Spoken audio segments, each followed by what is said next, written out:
ओम श्री चिन्मय सद्गुरवे नमः।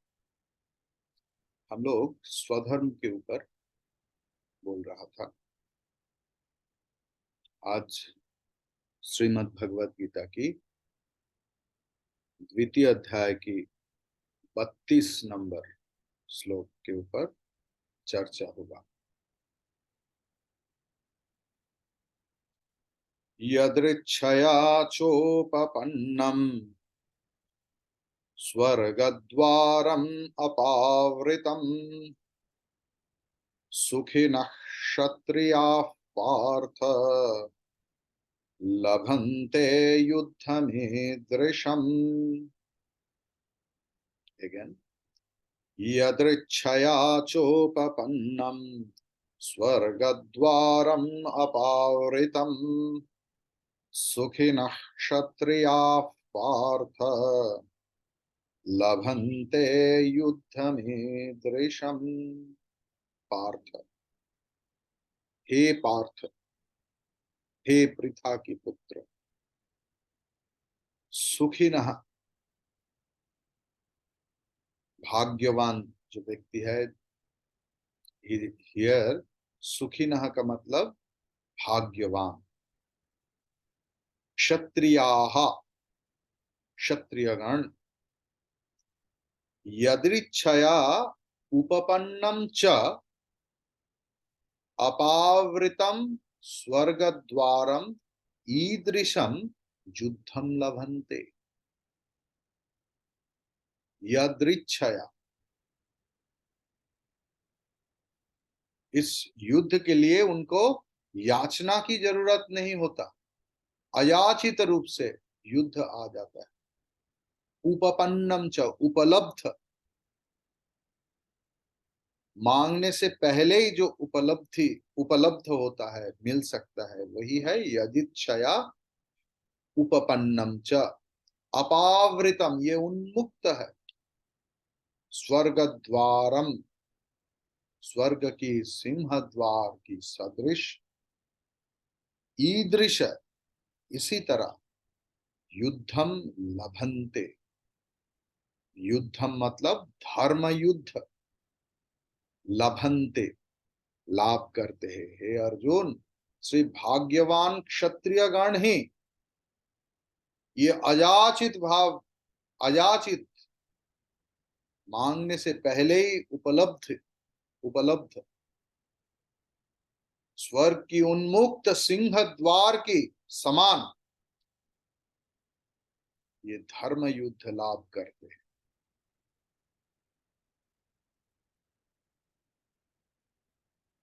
क्षत्रिय धर्म बोल रहे हैं, भगवान बोल रहे हैं कि क्षत्रिय सिर्फ एक वर्ण प्रथा की नाम नहीं है। क्षत्रिय है मनुष्य की वासना की प्रवणता को ही क्षत्रियत्व बोलते हैं। जिनके मन में गरीब, असहाय देशवासियों को सहायता करने का, कुछ अच्छा कर्म में भाग लेने का, अपने राष्ट्र को शत्रु के हाथ से अपने प्राण विसर्जन बलिदान के बदले में रक्षा करने की प्रबल उत्साह है। इस प्रवणता को ही क्षात्र धर्म और क्षत्रियत्व बोलते हैं। जिनके मन में वासना है कि मैं दूसरे का सेवा करूं, दान करूं, दक्षिणा करूं, लोगों का भला हो जाए,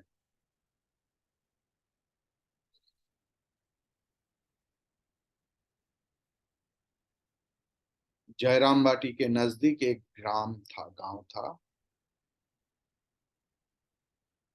उधर एक रामकृष्ण मिशन ने आज से 110 साल पहले एक डिस्पेंसरी, चैरिटेबल डिस्पेंसरी खुला था। जिसमें मुफ्त में, फ्री में मेडिसिन दिया जाता था, डॉक्टर प्लस मेडिसिन।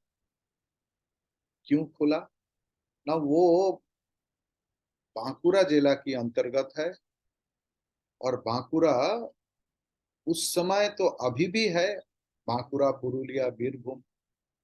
सिर्फ हम लोग शहर देखने से काम नहीं चलेगा।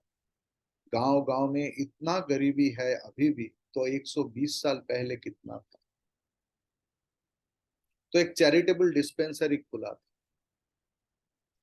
तो डिस्पेंसरी का उस जो एक सेंटर से चलाया जाता था, जैसे हमारा चिन्मय मिशन में भी कभी चैरिटेबल डिस्पेंसरी हुआ करता था।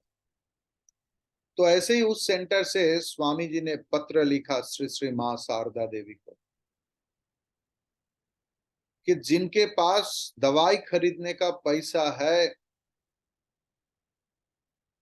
वो भी आकर दवाई लेने की लाइन में खड़ा हो जाता है। श्री श्री मां ने तुरंत उत्तर लिखा, बेटा ये तुम्हारा काम नहीं। जो तुम सन्यासी हो, जो तुम्हारे सामने याचना की हाथ बढ़ाएगा वो आर्त है। उनको सेवा करो, दया करो, दान करो, दक्षिणा करो। फिनिश। तो ये जो बिना समझे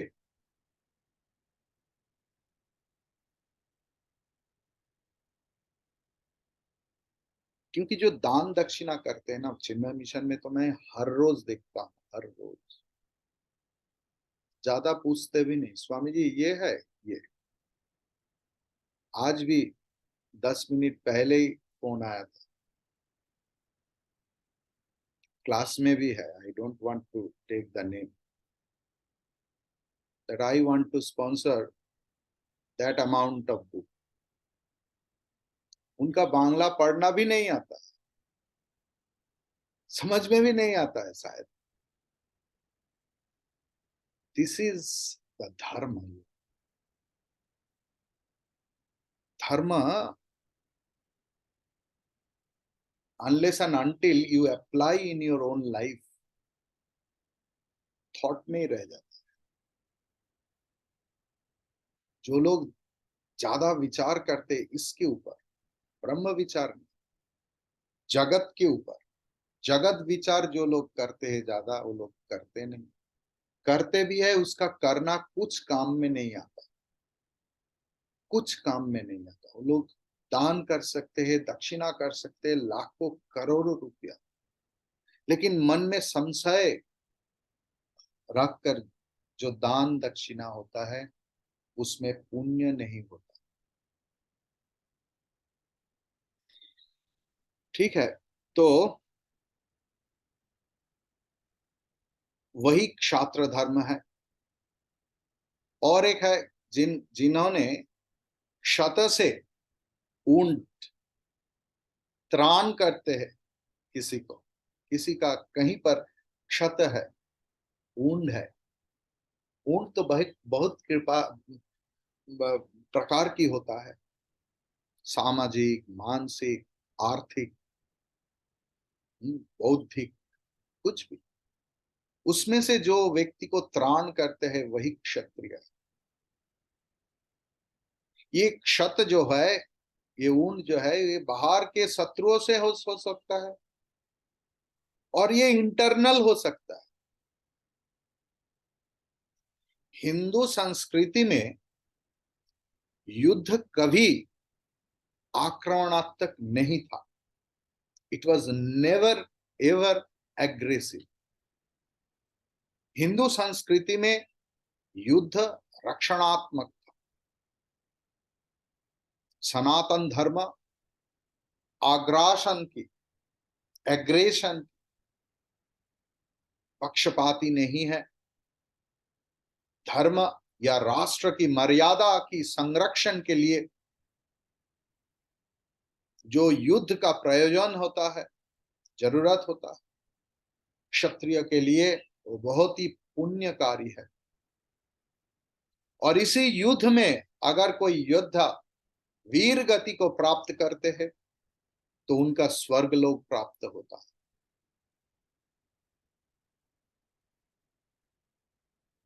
देखने का बात यह है कि भगवान श्री कृष्ण ये सनातन मत को प्रतिष्ठा करने के लिए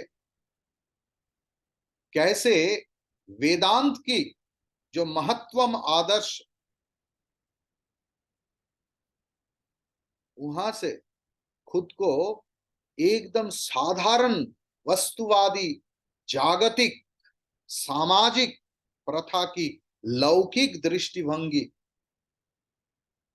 को एक करके बोल दिया, यही देखने का विषय है। वेदांत की सर्वोच्च शिखर से समाज की एकदम नीचू स्तर तक भगवान कैसे इसको कर रहे हैं। मतलब भगवान की एक ही मकसद है, कोई भी व्यक्ति अपना स्वधर्म से डिस्ट्रैक्टेड ना हो जाए। जो क्षत्रिय है वो अपना क्षात्र धर्म से डिस्ट्रैक्टेड ना हो जाए, जो ब्राह्मण है उनका स्वधर्म से कभी डिस्ट्रैक्टेड ना हो जाए, जो वैश्य है जो शूद्र है सबका काम ही वरिष्ठ है, स्वधर्म से स्वधर्म पालन से ही मोक्ष के द्वार तक जा सकते हैं। जो साधक है उसका भी कुछ स्वधर्म है।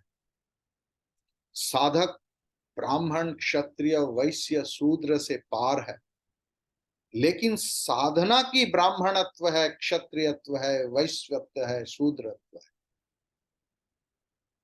ये समझना जरूरी है।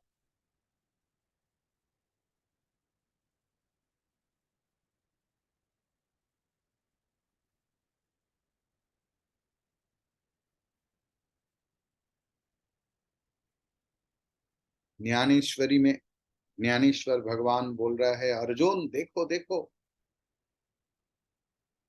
ये जो युद्ध तुम्हारे सामने उपस्थित है ये युद्ध नहीं, ये तुम्हारा सौभाग्य है, ये दैव है, ये सारे धर्म की निधान है, भंडार है, तुम्हारे सामने प्रकटित हुआ है। इनको तुम संग्राम क्यों बोलो? ये युद्ध नहीं अर्जुन, ये प्रत्यक्ष स्वर्ग रूप ग्रहण किया है। मूर्तिमान प्रताप की उदय हुआ है। तुम्हारे अंदर इतना गुण है, उस गुण में आकर्षित होकर तुम प्रेम की अतिशय में स्वयं कीर्ति स्वयंवरा होकर तुमको वरण करने आए। बहुत बहुत पुण्य करने से ही क्षत्रियों के लिए ऐसे धर्म युद्ध लाभ होता है। तुम पथ चलना चालू करो तो दैव योग में तुम्हें चिंतामणि प्राप्त हो सकता है।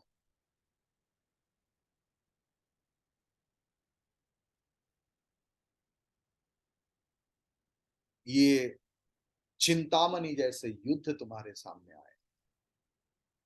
जब तुम विजृंभण करते हो या हाई उठते हैं, योनि, हो भी तो सकता है कि तुम्हारा कर्म फल से पुण्य फल से कभी कुछ अमृत बिंदु गिर पड़े।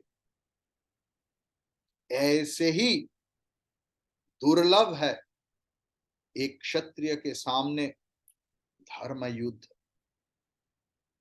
उठो, सारे मोह त्याग कर युद्ध करो।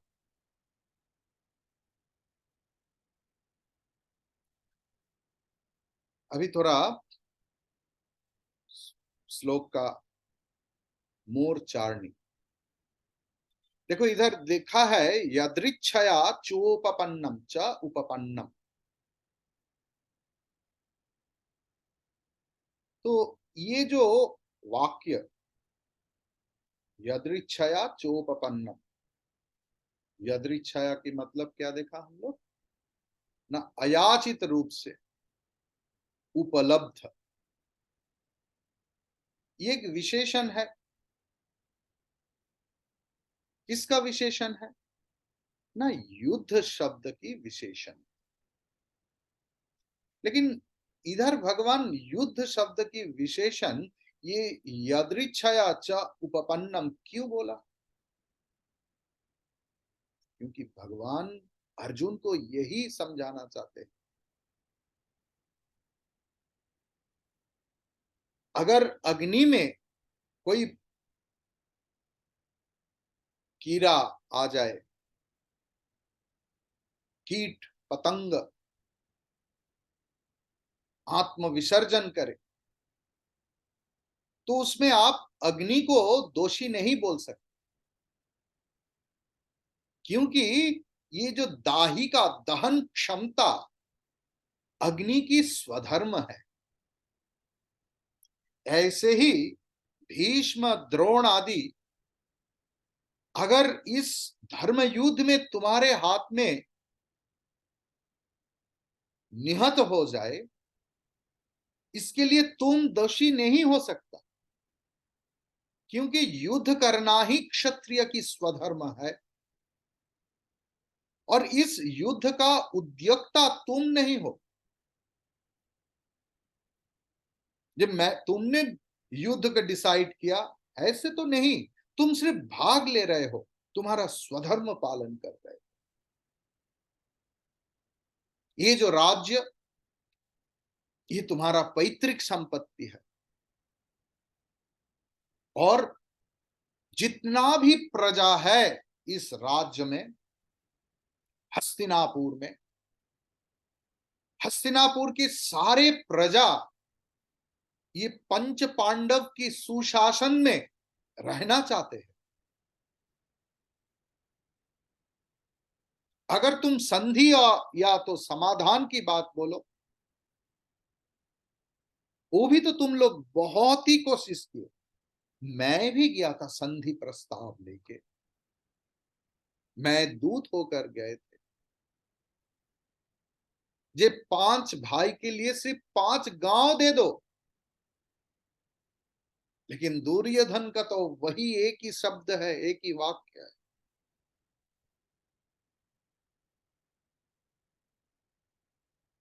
तीलार्धम यवषड्भागम सूच्यग्रे विद्यते मही, विना युद्धम न दातव्यम सत्यम सत्यम वदाम्यहम। मैं त्रिसत्य करके बोल रहा हूं। एक तील की आधा हिस्सा या एक जौ की षष्ठांश 6 भाग करने के बाद उसका जो इतना सा होता है, या तो एक सुई के अग्रभाग में जितना मिट्टी आता है, उतना भी भूमि, उतना भी जमीन मैं बिना युद्ध में नहीं दूंगा। इसके बाद भी युद्ध की दायित्व, युद्ध की रेस्पॉन्सिबिलिटी तुम्हारे ऊपर कहां? युद्ध ये धर्म युद्ध के रूप में स्वयं आ चुका है तुम्हारे सामने।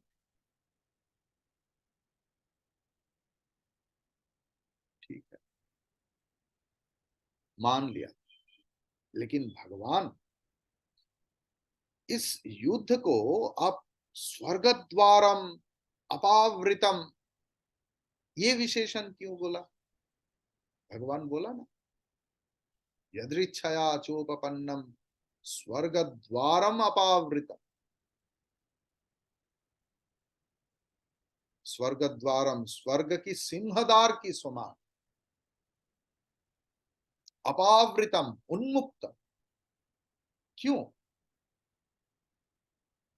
मनु भगवान ने बताया है एक जगह पर, अहवेशु मिथोन्यन्यम जिघाम संते महीक्षितः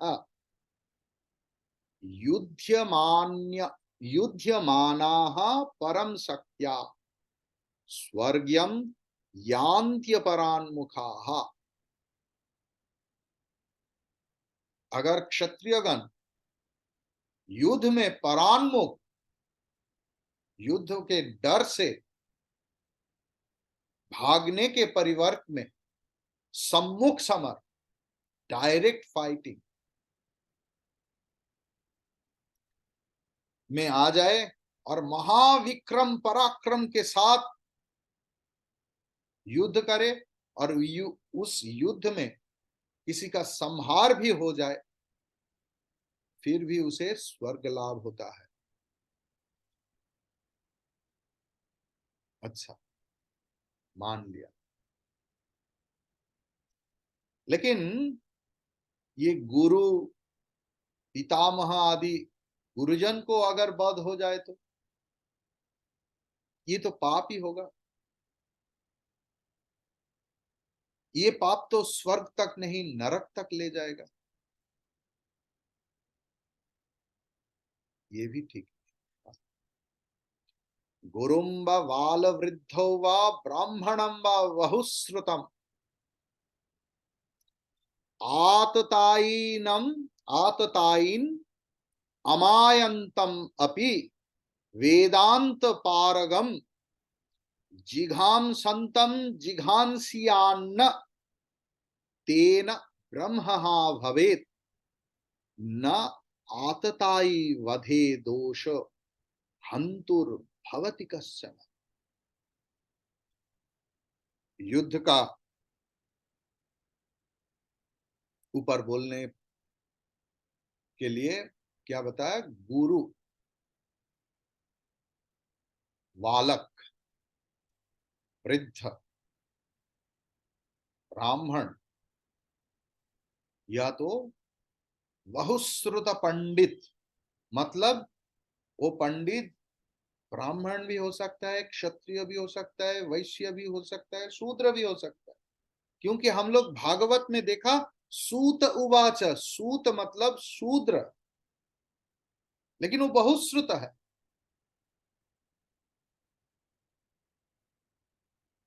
ये गुरु, बालक, वृद्ध, ब्राह्मण या तो बहुश्रुत पंडित अगर आतताई बन के प्राण नाश के लिए आएगा,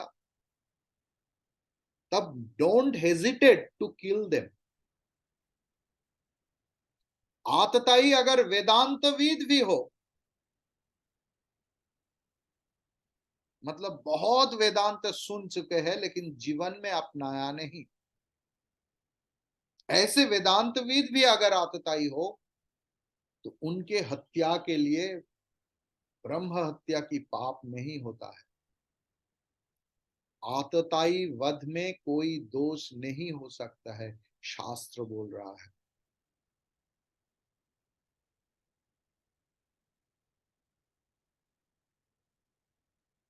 क्लियर? इसीलिए इतने सारे शास्त्र का हमारे पास समर्थन है इस वाक्य। इसीलिए इस धर्म युद्ध को बार बार मैं यही शब्द बोल रहा हूं, धर्म प्रतिष्ठा के लिए ये युद्ध। तो इस धर्म युद्ध सर्वदोष रहित है, इसलिए इस युद्ध में भाग लेना और इसमें प्राण विसर्जन करना इस युद्ध के लिए, या प्राण लेना भी कोई दोष की बात नहीं, वरन उनके लिए स्वर्ग द्वार की उन्मुक्त, स्वर्ग द्वार उन्मुक्त हो जाए।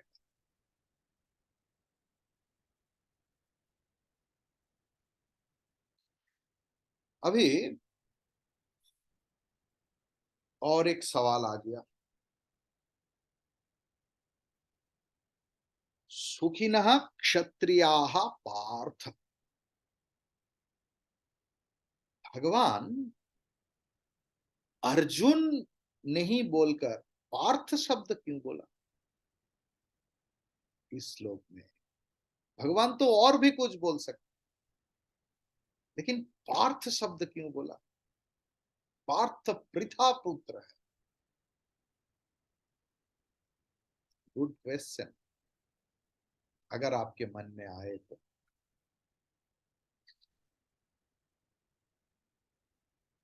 भगवान अर्जुन की मां के नाम लेकर संबोधन कर रहा है, तुम पृथा की पुत्र है।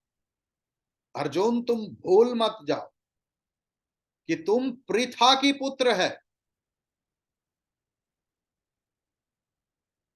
तुम मत भूलो तुम्हारा वीर जननी का वो उपदेश।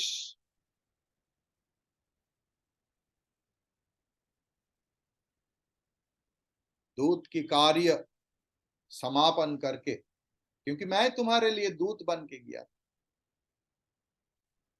जब वो निष्फल हुआ, मैं तुम लोगों के पास वापस आया था। तब तुम्हारे मां क्या बोली थी, ये तुम्हें याद है? महाभारत की उद्योग पर्व में 137 नंबर अध्याय की 9वां और 10 श्लोक में है, एतत् धनंजयो वाच्य नित्योद्युक्तो वृकोदरः यदर्थम क्षत्रियासूते तस्य कालोयम आगतः।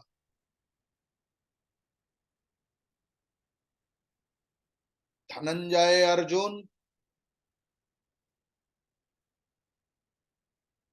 एवं वृकोदर भीम को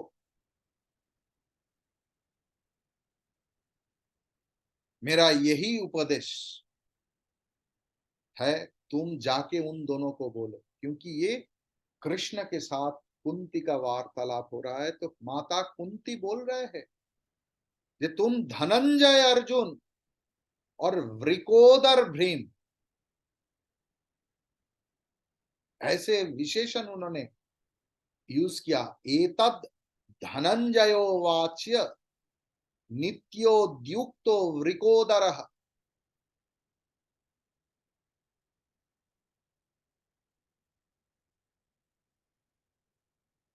जिस आशा में एक क्षत्रिय माता अपने पुत्र की प्रसव वेदना सहन करते हैं, उस बहुल प्रत्याशित समय आज आ गया। यदर्थम क्षत्रिया सूते तस्य कालः अयम आगतः। आज वो काल आ गया है, आज वो समय आ गया। अर्थ, तुम अपने माता पृथा की ये उपदेश भूल चुके हो।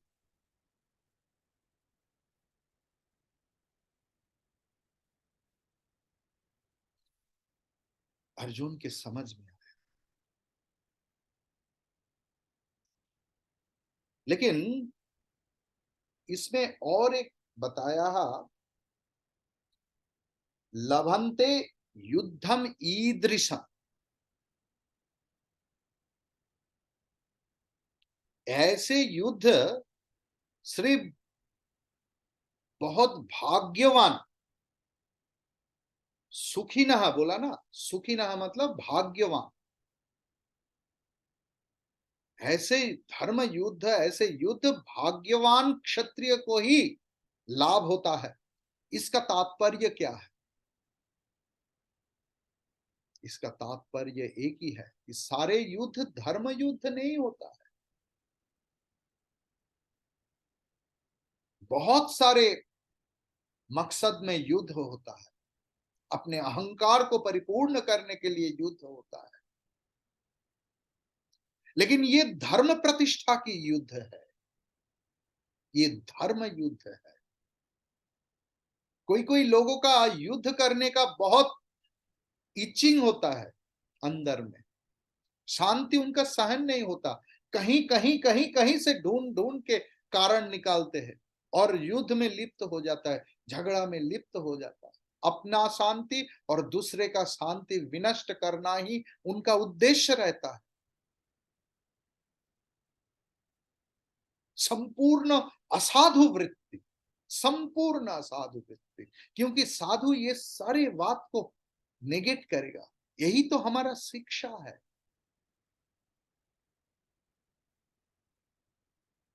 ऊपर में एक शियाल पानी पी रहा है और नीचे में एक बकरा भी पानी पी रहा है। तो सियार ने बताया बकरा को, देखो मैं अभी तुम्हें शिकार करने जा रहा हूं, क्योंकि तुमने मेरा पानी को गंदा कर दिया। बोला, अरे भाई, तुम ऊपर हो मैं नीचे हूं, कैसे गंदा करूं? बोले, तुम नहीं, तुम्हारा प्रपितामह ने किया था।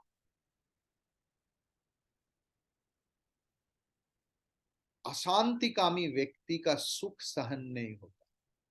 वो कहीं कहीं कहीं कहीं से कुछ कुछ ढूंढ लेता है अशांति करने के लिए, खुद को दुख पहुंचाने के लिए, दूसरे को दुख देने के लिए। ये व्यक्ति कभी साधु नहीं हो सकता।